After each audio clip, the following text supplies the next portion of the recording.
అపోస్తలుడైన పౌలు హెబ్రీలకు రాసిన పత్రిక 13వ అధ్యాయము. సహోదర ప్రేమ నిలువరముగా ఉండనీయుడి, ఆతిథ్యము చేయ మరవకుడి. దాని వలన కొందరు ఎరుగకయే దేవదూతలకు ఆతిథ్యము చేసిరి. మీరును వారితో కూడా బంధింపబడినట్టు బంధకములోనున్న వారిని జ్ఞాపకము చేసుకొనుడి. మీరును శరీరముతో ఉన్నారు గనుక కష్టములను అనుభవించుచున్న వారిని జ్ఞాపకము చేసుకొనుడి. వివాహము అన్ని విషయములలో ఘనమైనదిగాను పానుపు నిష్కల్మషమైనదిగాను ఉండవలెను. వేశ్య సంగులకును వ్యభిచారులకును దేవుడు తీర్పు తీర్చును.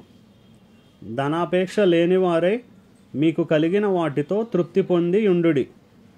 నిన్ను ఏమాత్రమును విడువను, నిన్ను ఎన్నడును ఎడబాయను అని ఆయనే చెప్పెను గదా.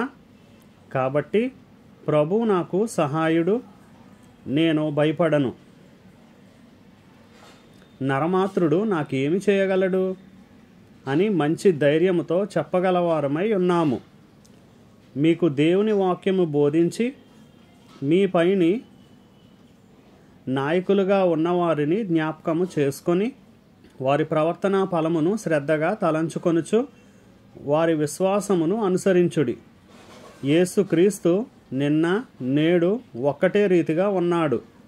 అవును, యుగయుగములకును ఒక్కటే రీతిగా ఉండును.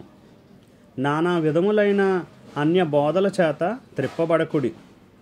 భోజన పదార్థములను బట్టి కాక కృపను బట్టియే హృదయము స్థిరపరచుకొనుట మంచిది. భోజనములను బట్టి ప్రవర్తించిన వారికి ఏమీయూ ప్రయోజనము కలుగలేదు. మనకొక బలిపీఠం ఉన్నది, దాని సంబంధమైన వాటిని తినుటకు గుడారములో సేవ చేయు వారికి అధికారం లేదు. వేటి రక్తము పాపపరిహారార్థముగా పరిశుద్ధ స్థలములోనికి ప్రధాన యాజకుని చేత తేబడునో ఆ జంతువుల కళేబరములు శిబిరమునకు వెలుపట దహింపబడును. కావున యేసు కూడా తన స్వరక్తము చేత ప్రజలను పరిశుద్ధపరచుటకై గవిని వెలుపట శ్రమ పొందెను. కాబట్టి మనం ఆయన నిందను భరించుచు శిబిరము వెలుపలికి ఆయన యొద్దకు వెళ్ళుదము.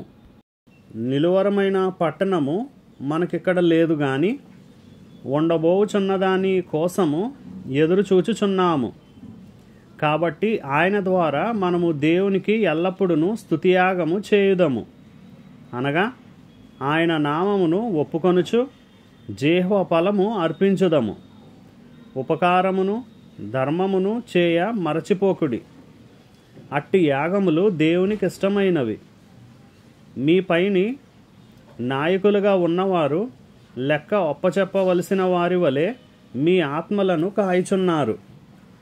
వారు దుఃఖముతో ఆ పని చేసిన ఎడల మీకు నిష్ప్రయోజనము గనుక దుఃఖముతో కాక ఆనందముతో చేయునట్లు వారి మాట విని వారికి లోబడి యుండుడి. మా నిమిత్తము ప్రార్థన చేయుడి. మేమన్ని విషయములలోనూ యోగ్యముగా ప్రవర్తింపగోరుచు మంచి మనస్సాక్షి కలిగి ఉన్నామని నమ్ముకొనుచున్నాను. మరియు నేను మరి త్వరగా మీ యొద్దకు మరలా వచ్చినట్లు ఇలాగు చేయవలెనని మరి ఎక్కువగా మిమ్మును బతిమాలుకొనుచున్నాను. గొర్రెల గొప్ప కాపరి అయిన యేసు అను మన ప్రభువును నిత్యమైన నిబంధన సంబంధమగు రక్తమును బట్టి మృతుల్లో నుండి లేపిన సమాధానకర్తయగు దేవుడు యేసుక్రీస్తు ద్వారా తన దృష్టికి అనుకూలమైన దానిని మనలో జరిగించుచు ప్రతి మంచి విషయంలోనూ తన చిత్త ప్రకారము చేయుటకు మిమ్మును సిద్ధపరచునుగాక. యేసుక్రీస్తుకు యుగయుగములకు మహిమ కలుగునుగాక. ఆమేన్. సహోదరులారా, మీకు సంక్షేపముగా వ్రాసి ఉన్నాను గనుక ఈ హెచ్చరిక మాటను సహించుడని మిమ్మును వేడుకొనుచున్నాను. మన సహోదరుడైన తిమోతికి విడుదల కలిగినదని తెలుసుకొనుడి. అతడు శీఘ్రముగా వచ్చిన ఎడల అతనితో కూడా వచ్చి మిమ్మును చూచెదను. మీ పైని నాయకులైన వారికి అందరికీ పరిశుద్ధులకు అందరికీ నా వందనములు చెప్పుడి. ఇటలీ వారు మీకు వందనములు చెప్పుచున్నారు. కృప మీ అందరికీ తోడయుండును గాక. ఆమేన్.